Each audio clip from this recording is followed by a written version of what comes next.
Ya, kita lanjutkan ke soal nomor 4. Masih menggunakan cara metode garis lidik ya. Ini pakai masih metode garis lidik. Metode garis lidik.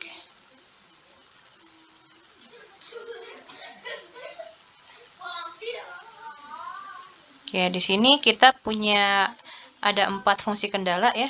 Ada ini 1, Y lebih besar dari 0, kemudian 3X tambah Y lebih besar sama dengan 6, kemudian ada X plus Y kurang dari 4, dan 2X plus Y kurang dari 9.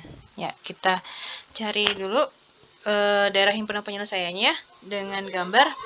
Ya, kita jawab di sini. Jawab. Pertama kita gambar dulu ya, mencari gambarnya.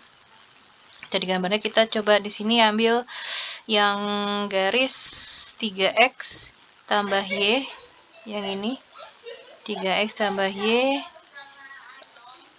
lebih besar sama dengan 6. Ini kita jadikan sama dengan dulu. 3X tambah Y sama dengan 6. Kalau X-nya kita ambil 0 ya. X-nya jadi 0, substitusi 0, maka Y-nya kita dapat ya 0 tambah Y sama dengan 6, berarti Y-nya 6. Kalau misalkan Y-nya yang 0, ya kalau Y-nya yang 0, maka 3X sama dengan 6. Ya, 3X sama dengan 6 berarti X sama dengan 6 bagi 3 ya. Berarti X-nya sama dengan 2. Ya, X-nya 2. Nah, kita dapat Y. X-nya di 2, 1, 2. Kemudian Y-nya di 6, 1, 2, 3, 4, 5, 6. Nah, ini sumbu Y, ini sumbu X.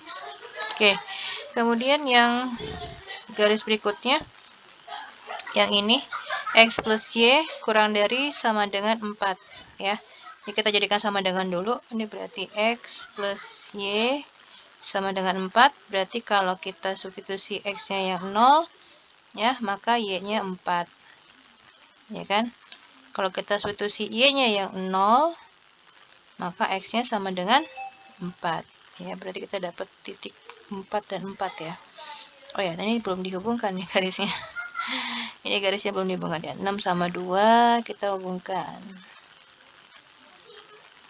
Ini. Ya, kemudian yang ini garis kedua 4 sama 4. Gitu. Kita rapikan dulu nih.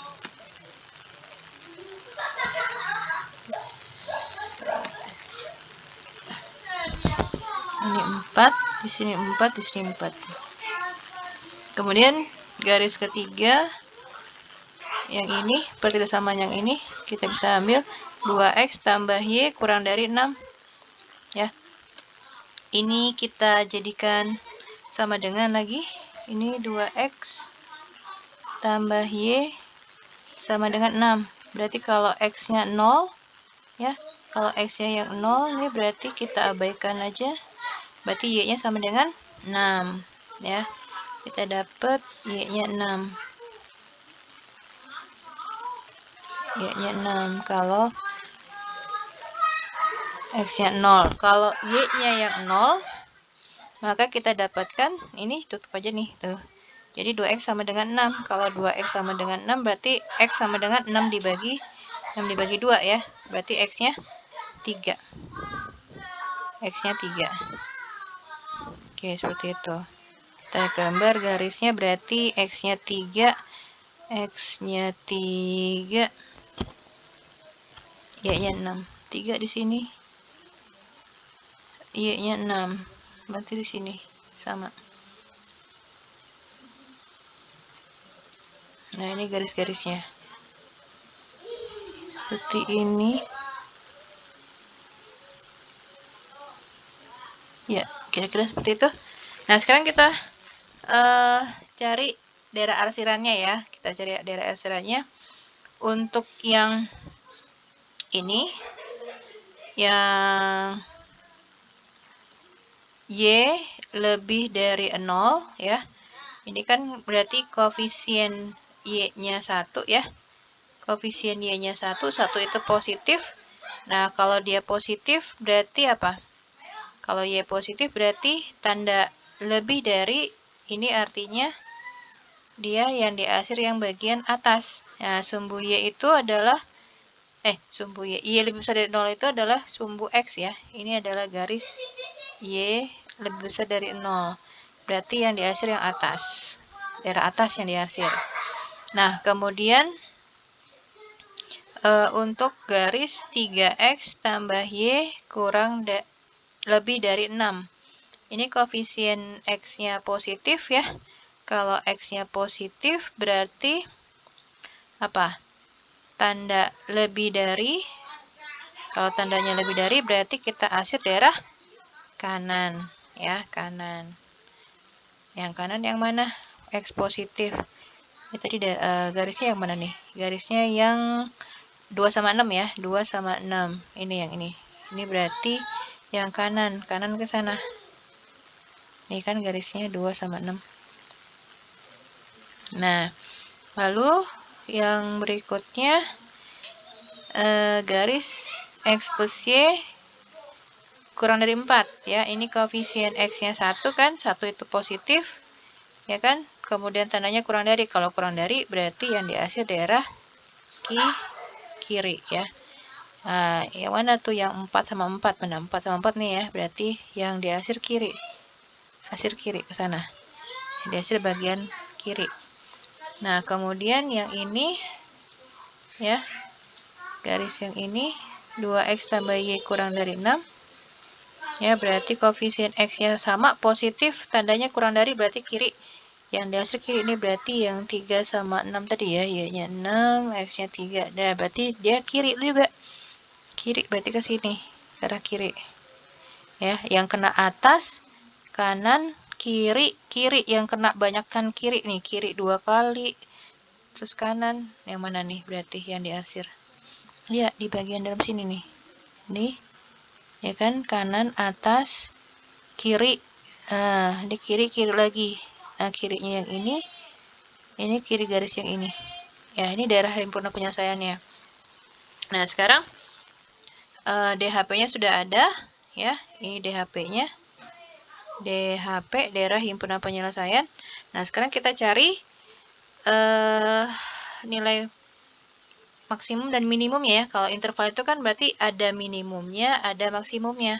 Nah, dari mana? Dari kita bikin garis lidik dari fungsi objektifnya. Di sini fungsi objektifnya. Ya, kita gambar garis lidik. Garis lidik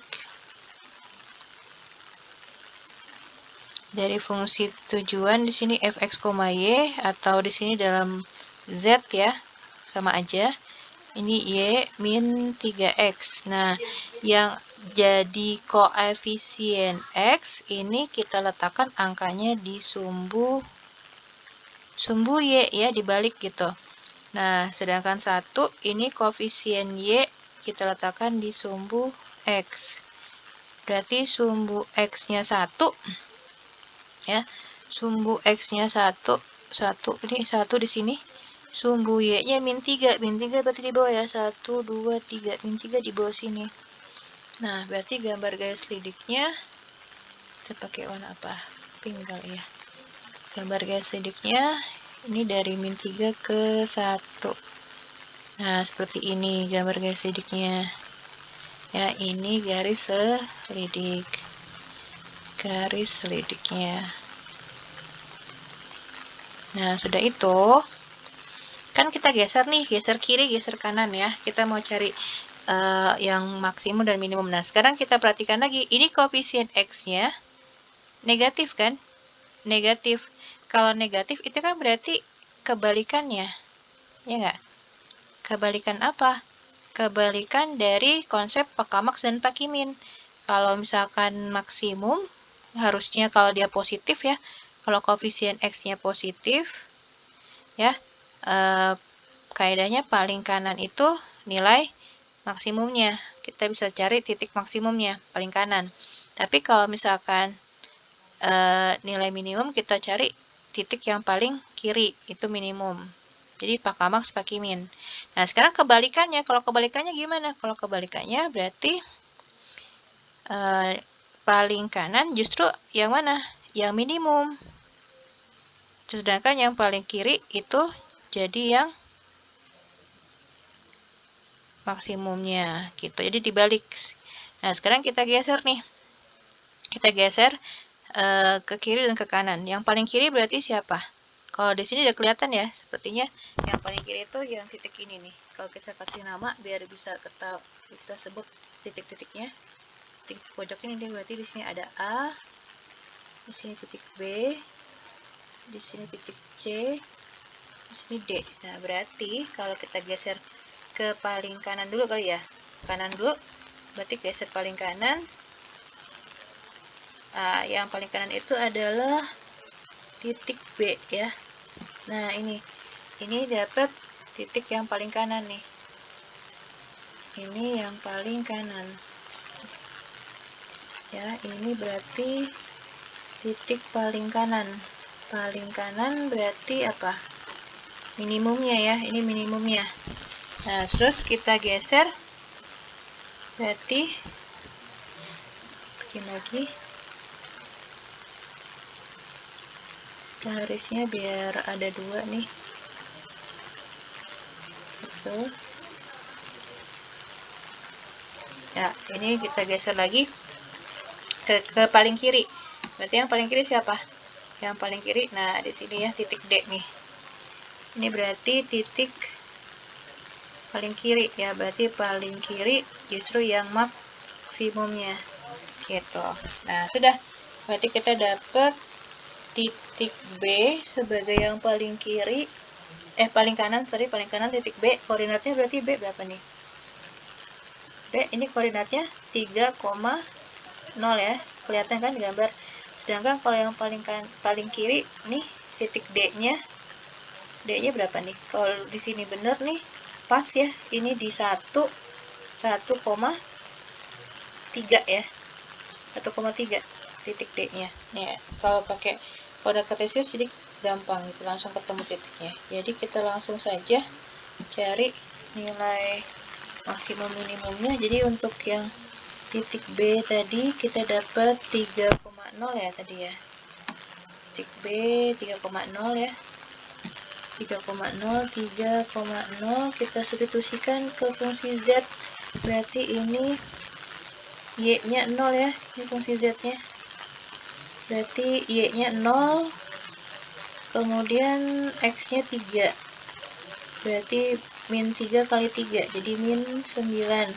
Sedangkan titik D-nya tadi 1,3 ya. Ya, 1,3 berarti Y-nya 3, X-nya 1 ya. Berarti apa? 3 dikurang 3 habis 0. Nah, ini berarti dapat kan? Ini nilai minimumnya. Ini nilai maksimumnya. Berarti intervalnya dia ya, si Z-nya itu berada pada interval lebih dari sama dengan min 9 kurang dari sama dengan 0. Berarti jawabannya yang D ya. Seperti itu.